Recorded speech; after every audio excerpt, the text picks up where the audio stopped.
संवाद कार्यक्रमामध्ये आपल्या भेटीला आलेले आहेत श्री नरेंद्र दाभोळकर. नमस्कार. नरेंद्र दाभोळकर हे साधना मासिकाचे संपादक आहेत. अंधश्रद्धा निर्मूलन समितीचे महाराष्ट्र शाखेचे संस्थापक आणि कार्याध्यक्ष आहेत. ते व्यसनमुक्तीचं काम सुद्धा साताऱ्यामध्ये चालवतात आणि समाजवादी आणि इतर सामाजिक चळवळींशी त्यांचा घनिष्ठ संबंध आहे. आज आपण त्यांना इथे मुख्यत्वे करून अंधश्रद्धा निर्मूलनाच्या त्यांच्या कामाबद्दल विचारण्याकरता बोलवलेलं आहे. दाभोळकर साहेब, मी तुम्हाला विचारू इच्छितो की अंधश्रद्धा म्हणजे नेमकं काय?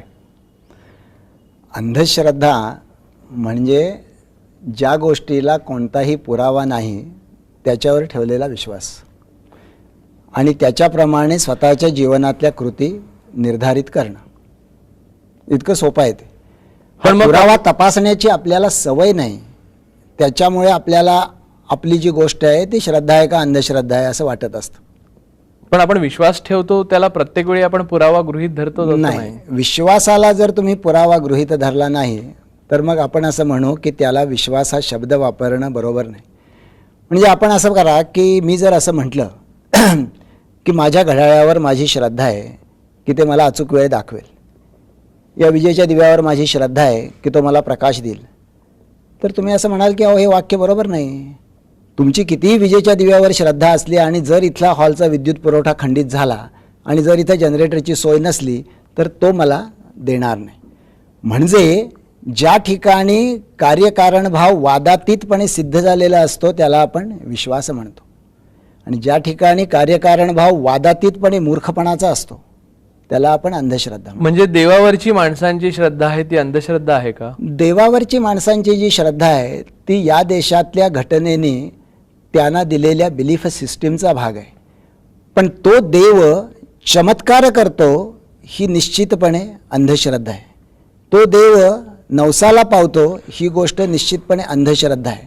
पण माझ्या मनाला एखाद्या गोष्टीने आधार वाटत असेल तर तो मी घेणं ही जी उपासना पद्धती आहे हा या देशातल्या घटनेने त्याला धर्मस्वातंत्र्याने दिलेला भाग आहे. बरं, पण आपण घटनेचं बाजूला ठेवू. तुम्ही नरेंद्र दाभोळकर अंधश्रद्धा निर्मूलन समितीचे कार्याध्यक्ष म्हणून देवावरची श्रद्धा ही अंधश्रद्धा मानता की श्रद्धा मानता? हा प्रश्न तर मला महाराष्ट्रामध्ये फार ठिकाणी सतत विचारला जातो आणि मी त्यांना असा नेहमी प्रतिप्रश्न विचारतो जो आत्ता तुम्हालाही विचारतो की लोक असं म्हणतात की देव मानता की नाही, एका शब्दात बोला, होय तरी म्हणा नाही तर नाही तरी म्हणा. मी त्यांना असं म्हणतो की या तुमच्या प्रश्नाचं उत्तर मी देत नाही. याचं कारण मला ते देता येत नाही असं नाही, याचं कारण असं की तुमचा प्रश्न अपुरा आहे, कारण त्याच्यामध्ये देव या शब्दाची व्याख्या केलेली नाही. तुम्ही मला देव म्हणजे तुमची व्याख्या सांगा की मी लगेच उत्तर देतो. तुम्ही जर असं म्हणला की माझा देव हा नवसाला पावतो आणि चमत्कार करतो तर मी असं म्हणेन ते मला अमान्य आहे. तुम्ही जर म्हणला की माझा देव हा गाडगेबाबांच्या सारखा आहे आणि तो जे का रंजले गांजले ते असं म्हणी जो आपुले तोच साधू ओळखावा देव तेथेची जाणावा असा आहे, तर मी असं म्हणेन की त्याच्याशी माझं काही हे नाही. पण मग तुमच्या या मुद्द्याला धरून मी एक प्रश्न विचारायचा की आता सध्या प्रचंड मोठ्या प्रमाणावर बाबा आणि बुवांचं पेव फुटलेलं आहे. महाराष्ट्रात नव्हे तर भारतातच फुटलेलं आहे. त्यातले बरेच बाबा आणि बुवा आपण काहीच चमत्कार करत नाही असं सांगून ज्या त्यांच्यावर विश्वास ठेवणाऱ्या भक्तांच्या बाबतीत असं काहीतरी करतात की भक्तांना मात्र वाटतं की हे बाबा काहीतरी चमत्कार करत आहेत. आता तिथे प्रश्न असा आहे की बाबा सांगतात की मी चमत्कार करत नाही, माझा चमत्कारावर विश्वास नाही, चमत्कार खोटे आहेत, चमत्कार करणारे खोटे आहेत. भक्त लाखो संख्येने त्यांच्याकडे जातात आणि म्हणतात की बाबा चमत्कार करतात, पण बाबा नम्र आहेत म्हणून ते म्हणतात की ते चमत्कार करत नाहीत. मग हा पेच कसा सोडवणार? नाही, एक आहे की पेच आपल्याला दोन बाजूनं सोडवता येतो. पहिली गोष्ट अशी की जे चमत्कार करतात त्यांच्याबद्दल तर अगदी सोपं आहे की जे चमत्कार करतात ते करतात का करत नाहीत हे सरळपणे आपल्याला तपासता येतं. आणि जर तो बाबा असं म्हणत असेल की मी चमत्कार करत नाही तर भक्तांना असं म्हणण्याची अजिबातच गरज नाही की तो चमत्कार करतो म्हणून. प्रश्न जो तुमचा भाग आहे ज्याच्यावर आत्ता माझं एक पुस्तक येते बुवाबाजीवर 200-250 पानाचं, की जे बाबा स्वतः असं म्हणतात की मी चमत्कार करत नाही आणि त्यांचे भक्तही असं म्हणतात की बाबा चमत्कार करत नाहीत, तरी फार मोठ्या संख्येने तुम्ही म्हणला तसे लोक त्यांच्याकडे जातात. हे लोक त्यांच्याकडे का जातात असं जर तुम्ही त्यांना विचारलं तर ते असं म्हणतील की आम्हाला आनंद वाटतो. त्यांना तुम्ही विचारलं की तुम्हाला कसला आनंद वाटतो, ते असं म्हणतील की आम्हाला समाधान वाटतं. त्यांना तुम्ही असं विचारलं की समाधान वाटतं म्हणजे काय, ते असं म्हणतील की याच्यामुळे आमचं आध्यात्मिक कल्याण होतं. मग तुम्ही जर असं विचारलं की त्या बाबांच्याकडे जाऊन तुमचं आध्यात्मिक कल्याण होतं याचा पुरावा काय, तर मग ते पुढं हसून उलट प्रश्न आपल्यालाच असं विचारतात की याचा पुरावा मागायचा नसतो. तुम्ही पुरावा मागता का की आई वडिलांच्यावर तुमचा श्रद्धा असते त्याचा पुरावा मागता, गुरुनी तुम्हाला शिकवलं त्याचा पुरावा मागता, आईन्स्टाईनचा सापेक्षतावादाचा सिद्धांत तुम्हाला कळलाय का त्याचा पुरावा मागता. बुवाबाजीच्या प्रक्रियेमध्ये ही महत्त्वाची गोष्ट आहे की पुरावा मागायचा नाही आणि माझं कल्याण आहे असं मंडळी त्याच्यामध्ये गृहीत धरत असतात. आणि या ठिकाणी एका मानसिक गुलामगिरीची सुरुवात होती जो अंधश्रद्धेमधला सगळ्यात घातक भाग आहे. पण भारतीय विशेष करून हिंदू अध्यात्म शास्त्राचा जो मुख्य भाग आहे एक, तो आहे भक्तियोग. त्याच्यामध्ये अशा प्रकारचा पुरावा न वागता श्रद्धा ठेवण्याला मोठा बळ दिलेला आहे त्याच्यामध्ये. तर ह्या भक्तियोगाच्या संकल्पनेला जर काही मोठ्या संख्येने त्या धर्माला मानणारे लोक शरण जात असतील, इतर धर्मावर आपण येऊच, पण त्या धर्माला मानणारे लोक शरण जात असतील, तर त्याच्यावर तुम्ही काय उत्तर देता? नाही, त्याच्यावरचं माझं उत्तर अगदी सोपं आहे की भक्तियोगाला मानणारे लोक हे एखाद्या बाबाच्याकडे जातात. एका कॉलेजमध्ये भाषण देताना मला एक बाई असं म्हणाली की सकाळी उठल्यानंतर मी अर्धा तास देवाच्या समोर हात जोडून बसते आणि मला खूप खूप बरं वाटतं, याच्याबद्दल तुमचं काय म्हणणं आहे का? मी म्हटलं याच्याबद्दल माझं काही म्हणणं नाही आहे. मला सकाळी योगासनं केल्यावर बरं वाटतं, तुम्हाला सकाळी फिरायला गेल्यावर बरं वाटतं, आणखी कुणाला सकाळी गाणं म्हटल्यानंतर बरं वाटतं, तुम्हाला हात जोडल्यानंतर बरं वाटतं, हा एक भाग. पण जर या देशाच्या भक्ती परंपरेमध्ये हे असेल तर मग या देशाच्या घटनेमध्ये जाणीवपूर्वक काय घातलंय तेही बघायला पाहिजे.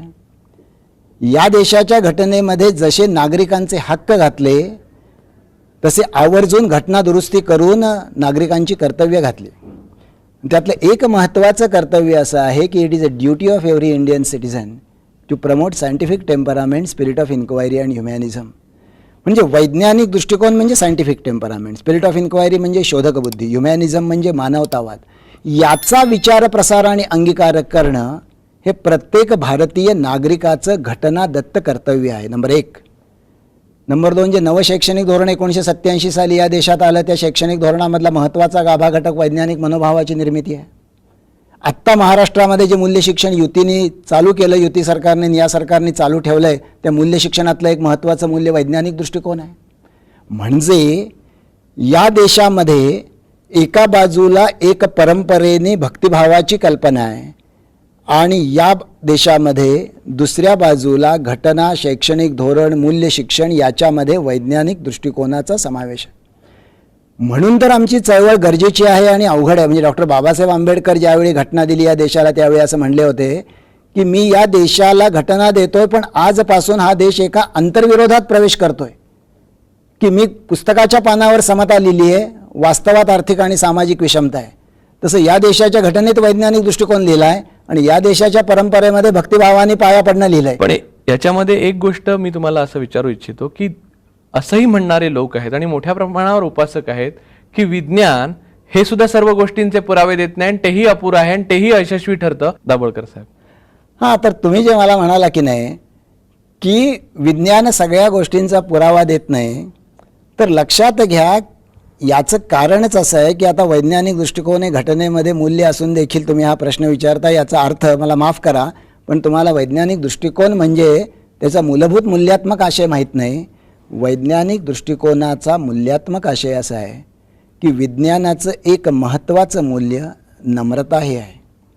मला सगळं कळलेलं आहे, मला आता कळायचं काहीही शिल्लक राहिलेलं नाही, मला कसलाही प्रश्न विचारू नका, सर्व प्रश्नांची उत्तरं मला माहीत आहेत, मी जी उत्तरं देतो तेच तुम्ही माना, हा सतत सगळ्या धर्मांनी केलेला दावा आहे.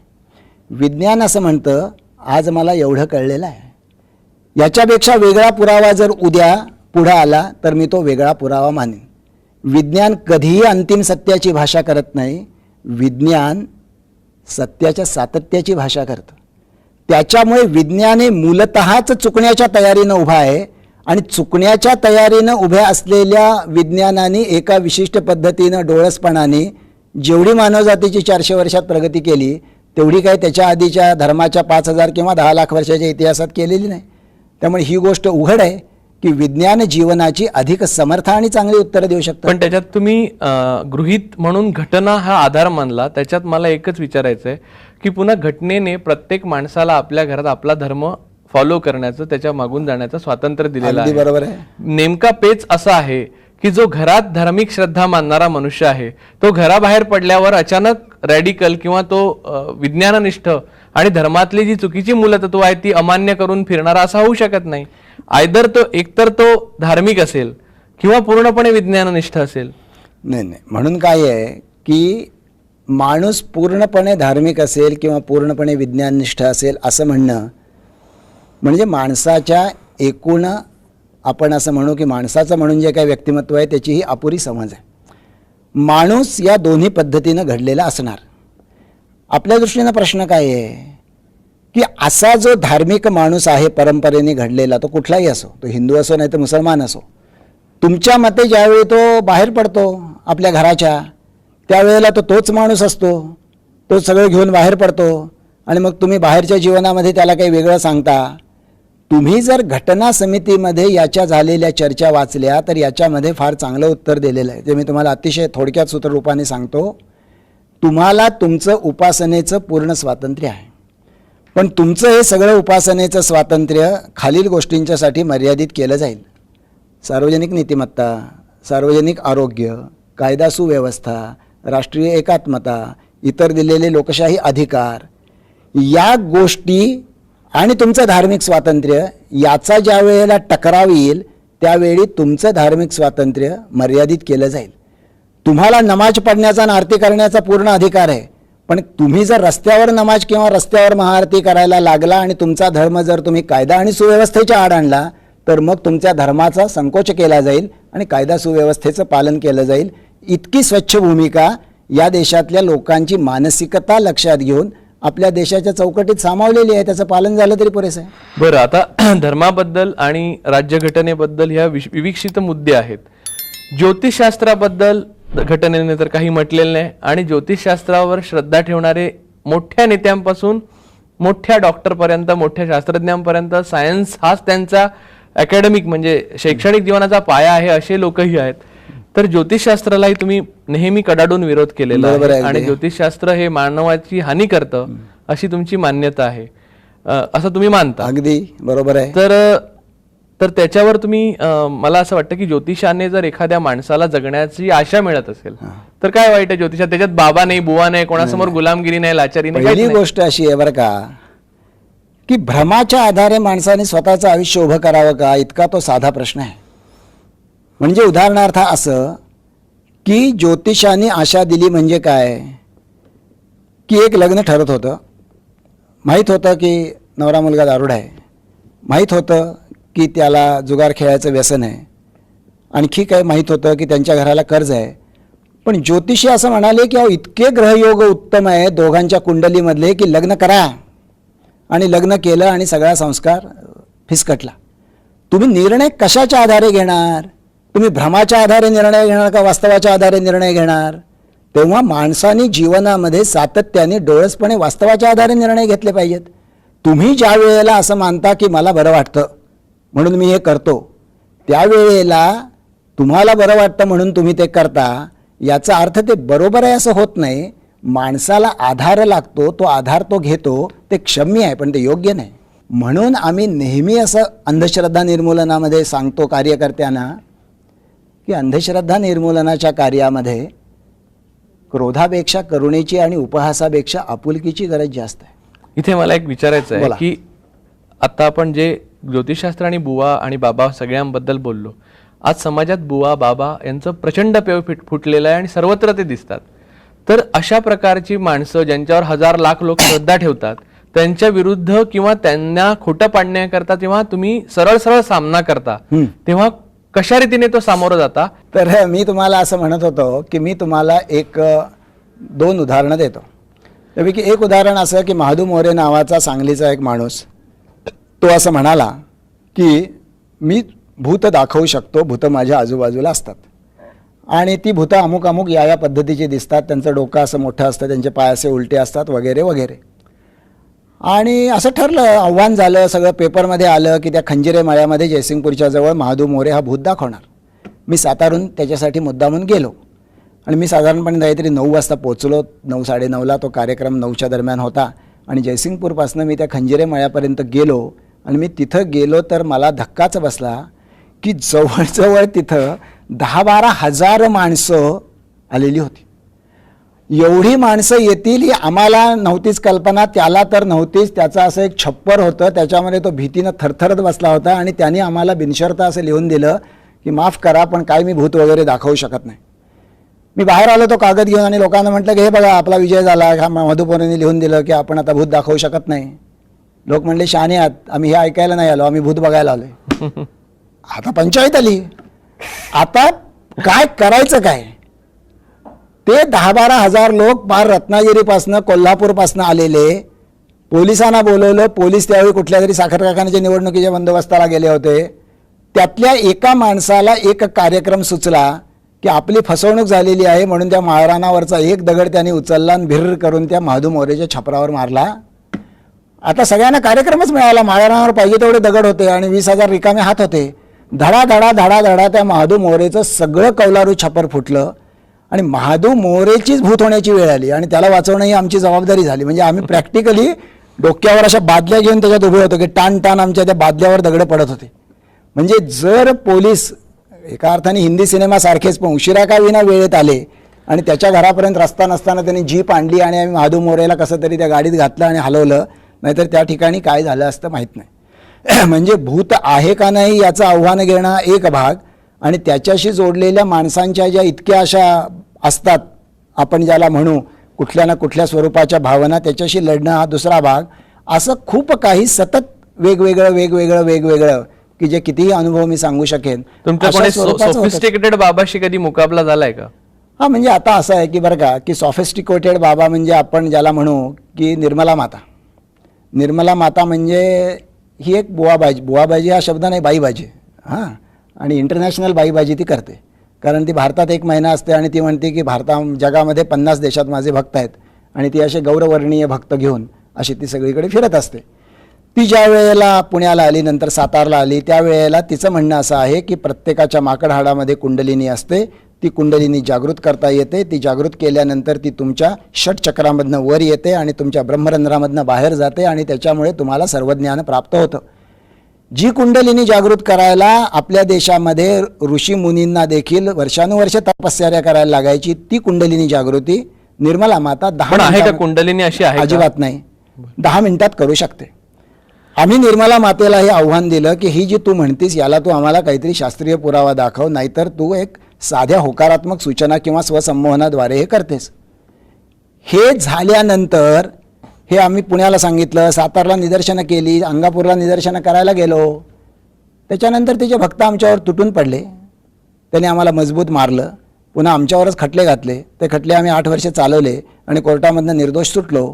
म्हणजे ही झालं एका सॉफिस्टिकेटेड कथित म्हणणाऱ्या बुवाची कथा की जी व्यक्ती कुंडलिनी जागृतीच्याद्वारे अध्यात्मक वागते, त्यांनी निदान एवढा तरी आपल्याकडे बाळगायला पाहिजे की जी माणसं सनदशीर मार्गाने आपल्याला पुरावा मागतात त्यांच्यावर हल्ला करू नये.